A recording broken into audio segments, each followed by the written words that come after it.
Release clauses are the absolute bane of Leeds United's existence. Because let's be honest, they never tend to end very well for us. We've seen many a player leave due to those loan clauses that were introduced by Victor Orta, and we all thought were incredibly stupid and still think are incredibly stupid now. Archie Gray's newest contract that he signed last year had one, and that meant that he left the club for £40 million. And ultimately, when we hear release clause, we think bad news. And there's some more release clause news that could further interest Leeds United fans. But before I dive into it, if you're not, subscribe. I'm aiming for 4,000 by the start of the season. It'd be massively appreciated if you could. At the start of the season, I'm going to take my subscriber number, divide it by 100, and donate that many pounds to Prostate Cancer UK. So, in effect, clicking once is giving money to charity. Cheers. Anyway, we have found out a little bit more about Crysencio Summerville, his contract, and the potential for a release clause. Because, let's be honest, we all know that Crysencio Summerville has garnered a lot of interest from around the world of football. It's not just English clubs anymore. It's not just lower end of the Premier League. It's everywhere. These parties include Brighton, who we all sort of went, yeah, that makes a little bit of sense. You get plenty of minutes at Brighton. He might want to move there. Liverpool, okay, maybe he'd play a little bit there because, we don't know if Salah's moving on and he could come into the team. We don't know if Diaz is maybe going to go to Saudi Arabia or Barcelona. Chelsea, okay, they keep signing young wingers. I guess that sort of adds up. And PSG? Either way, all of these clubs have a lot of reported interest in the player, and this could, in theory, lead to a big bidding war. They're all clubs that we know have a lot of money, big budgets, which means that there's a lot of money to be gotten out of them. And all of that would be ruined by a release clause. Because a release clause basically says, well, this is the price, now it's up to the player where he goes. Which isn't going to be good for us. However, reports have stated that there is no release clause in Crysencio Summerville's contract. This was the best news that I've seen in a long, long time. And I looked back into it and I was like, that's very weird. Why does one of our best players not have a release clause? Why didn't he think of that? So I've worked out how it happened, and I've also worked out what the problem is with this, and I'll dive into that in a little bit more detail too.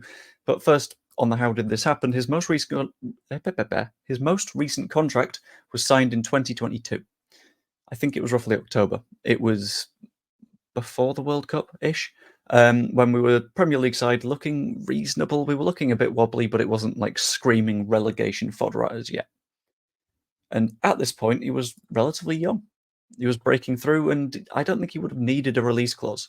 He wouldn't know the level of player that he was going to turn into. We didn't know the level of player he was going to turn into, so there was no real need on either end to sort out a release clause.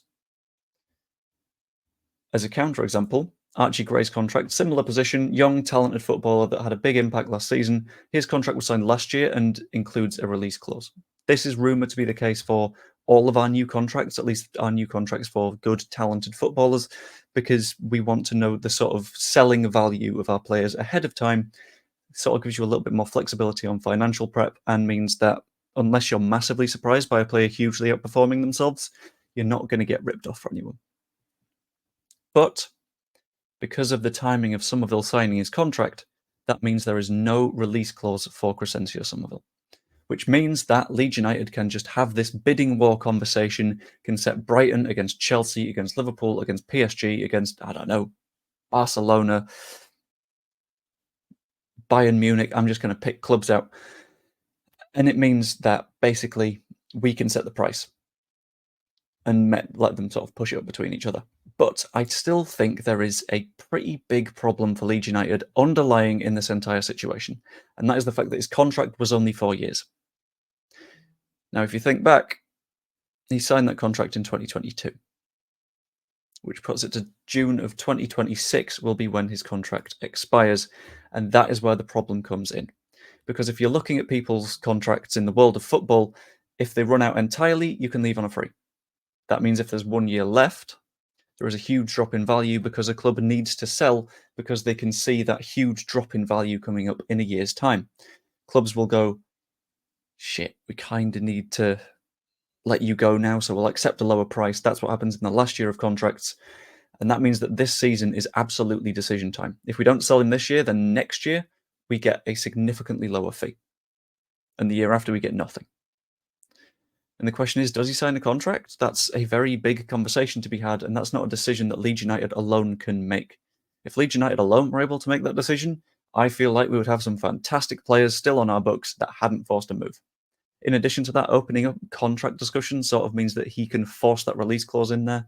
He knows the sort of numbers that clubs would accept, and would come on words, and we would in this situation be negotiating from a position of weakness because Summerville knows the position that we are in. Or the alternative is, do we push him towards a move? We might not want to do that because Summerville is a very good player and would likely again score 20 odd goals in the Championship next season, especially since he's still developing as a footballer. But then you bump into the issue of, if we don't go up next season, then he's worth less next year, which isn't good because that's where you hit the sort of danger zone and the spiral of, well, at what point are allowable losses okay? And are we just sort of forcing ourselves into making losses? And we literally cannot afford to do nothing. If we do nothing here and we just wait, then he's got 1 year left on his contract. We've not tried to renegotiate, and then he can just sort of try and force a move next summer if it doesn't work out. Even if it does work out, we're in a weaker position whilst in the Premier League. So we need to act. And my prediction on this is that I've taken a realist stance on this one. I genuinely think Summerville, unfortunately, will be gone before the season starts. Because you don't want to do a full pre-season assuming Crysencio Summerville stays and then he goes and then you got a back gap in the squad that you really need to make up for. I think there is too much interest from high quality sides and they will want him to do pre-season training and get prepared and built into the side and everything like that. And I think it just makes sense to cash in now. It gives us more money going into this transfer window. It means that we're more flexible going into January once we know what the holes in the squad are. And it puts us in a much better spot for that. And whilst I would love to be able to sign him on a new contract, we understand how impossible a new contract is. Negotiating with him, he'll want a far higher wage than he negotiated in 2022. He will want a release clause in there, and we don't know what sort of level of value that'll be. We don't know how long of a contract we'd be able to sort out, and everything is just a big, big, big challenge if we get into those contract discussions, and we don't even know if we'd be stronger coming out the other side of it. So my prediction is we probably sell Summerville in this window. But as always, I do want to know what you think. Let me know in the comments down below what your predictions are for Summerville's summer. I quite like that. I still think he's going to go, but let me know what you think. And if you think he's going to go, what sort of fee do you think we're going to get for him? Hope you enjoyed the video. Like if you did, subscribe if you haven't yet. Help me get towards that 4,000.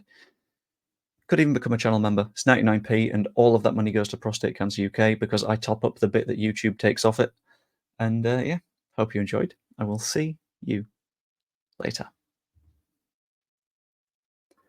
I love that I couldn't be bothered to dismantle the general election set. I've also not done Tory Wipeout Bingo. I might do that on a stream at some point. Maybe. We'll see. Either way. See you later.